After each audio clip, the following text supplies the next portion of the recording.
Kaixo, ongi etorria, abiadura azaltzen den problemak nola egiten diren ikusiko dugu orain. Eta hortarako bi gauza jakin behar dituzu. Lehenengo, formula zein den, abiadura berdin bidea zati denbora, edo espazioa zati denbora, eta bestetik bi motatako abiadurak daudela. Bada, aurrez aurre dijoanean, bat adibidez eskubita eta beste azkarreta, beraz topo egingo dute, orduan abiadurak zer egiten dira? Batu. Eta beste batzutan, dijoa bat bestean atzetik, harrapatu nahian. Hori da, harrapatzeko abiadura. Zer egin behar dira abiadurak? Kendu ikusteko, noiz iristen den, edo zenbat denbora behar duen, harrapatzeko batek bestea. Atzekoa azkarrago bali joan, noski. Baina bai joan polikiago ez du inoiz harrapatuko. Orduan, lehenengo problemakin. Korrikalari bat, Arbizutik Irurtzunera doa 10 km orduko abiaduran. Eta txirrindulari bat, bide beretik, Irurtzundik Arbizura 20 kilometroko abiaduran. Orduan, esmata ezkigute bi abiadura. Korrikalaria dijoala 20 km orduko, txirrindularia 20 km orduko. Ezta? Bi herriak, 18 kilometroko distantzia baldin badaude, orduan, bi herriak distantzia baldin badute, eta biak une berean irtetzen badira, adibidez goizeko 9:00 edo goizeko 10:00, biak momentu berdinean, zenbat denbora beharko dute topo egiteko. Zenbat denbora, hau da galdetzen digutena. Orduan, jarriko dugu formula. V berdin, espazioa, zati, denbora. Zenbat da denbora galdetzen digutena da? Zenbat da bidea, tartea, 18 kilometro. Horrak badakigu espazioa, egin behar dutena 18 kilometro direla. Horan jakin behar dugu abiadura. Zer egin behar dute? Aurrez aurre edo batek beste harrapatu behar du. Aurrez aurre. Orduan abiadurak gehitu egiten dira, batu egiten dira, asko handiagoa da. Orduan, goazen egitean, baten abiadura zenbat da 10. Eta bestea 20, beraz, aurrez aurre dijoazte, 30 km orduko abiaduran. Goazen, bi hauek ordezkatzea, V zenbat da 30,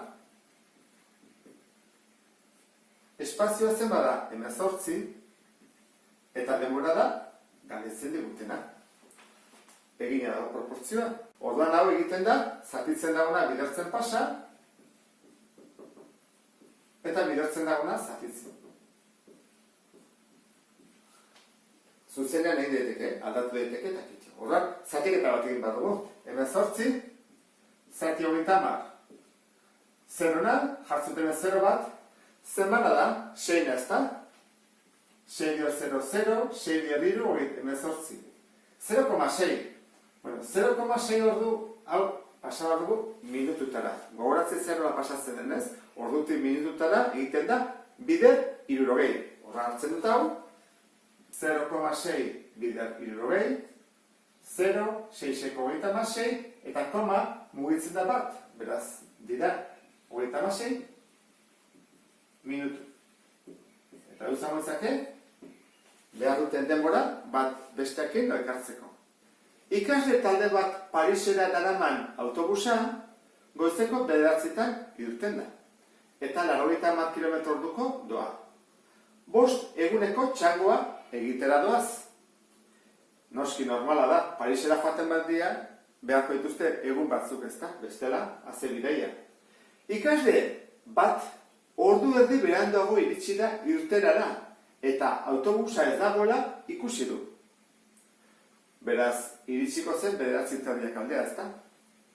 Gurasoarekin dagoenez, kotxean sartu eta 120 km orduko abiaduran autobusaren bila joan dira.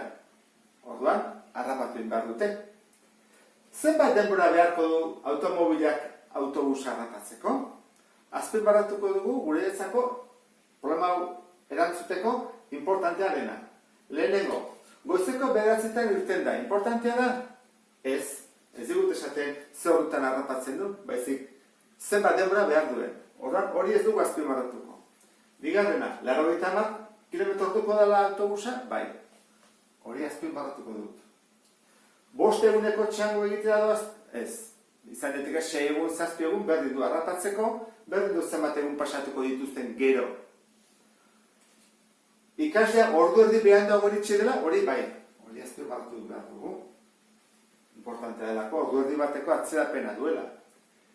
Eta gero kotxean sartu eta 120 km/h abiaduran doala. Hori ere bai. Problema egiten hasi aurretik. Harrapatuko du? Bai, ez da? Zergatik kotxea azkarrago doalako autobusa, baina orduan harrapatuko du. Ez dakigu zenbat denbora beharko du. Baina harrapatu bai. Orduan, formula jarriko dugu, lehenengo ez da? V berdin, espazioa bidarte. Orduan, badakigu bakoitzaren abiadura, badakigu autobusaren abiadura. Autobusa eta abiadura kotxea. Autobusaren abiadura badakigu zenbaden, 80 km/h. Eta kotxearena azkarrago da, 120 km/h. Beraz, guk erabili behar duguna da, harrapatzeko abiadura, batek beste harrapatu behar du. Zein da harrapatzeko abiadura? Hora jarrut, harrapatzeko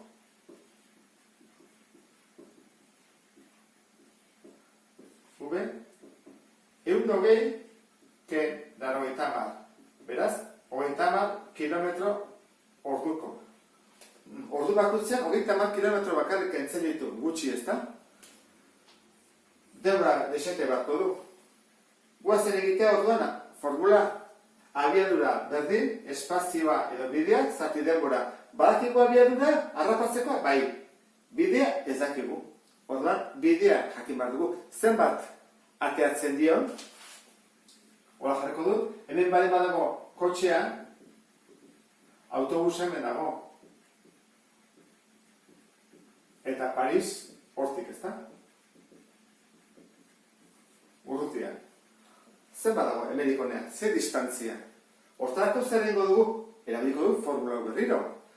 Guazen egitea, abiadura berdin, espazioa zati denbora. Autobusa zenbatera doa? 80 km/h. 80 berdin. Espazioa ez dakigu, hori da gu jakin behar duguna, eta zenbat denbora pasadu kotxea ate arte ordu erdi bat. Ordu erdi bat orduan, hori nola jartzen da 0,5, ez da? 0,5. Beraz, zenbat kilometro egin ditu? Zatitzen dagona bidertzen. Da, 80 bider 0,5, berdin Bueno, erdia, 45 kilometro. Beraz, hemendik horrean daude 45 kilometro. Kotxea atearen erako autobusaia dago 45 kilometrotara. Oso urruti. Hendaiatik aurrera. Horren bai dezakegula problema. Ze badakigu espazioa dela 45 kilometro eta abiadura 30 kilometro orduko. Horran, jarriko dugu formula. Abiadura, zer bada, 30. Espazioa, 45. Eta denbora, galdetzen digutena. Zatitzen dagona, bidertzen dagona, zatitzen. Trukatiko dugu, ezta? Edo nahi badezu bi pausotan, ez duzu urlertzen ondo. 30 arte berdin 45, eta arte bakarrik utzi baten ez, 30 zatitzen pasan. 45, zati 30. Bueno, zatiketa egin bat dugu. 45, zati 30. Zenbana? Bana. 5, bat. Orain, zatitzen jarraitzeko, koma jarri behar dut. Koma jartzen dut, 0 bat ere bai, zenbana, argi dago ez, 5.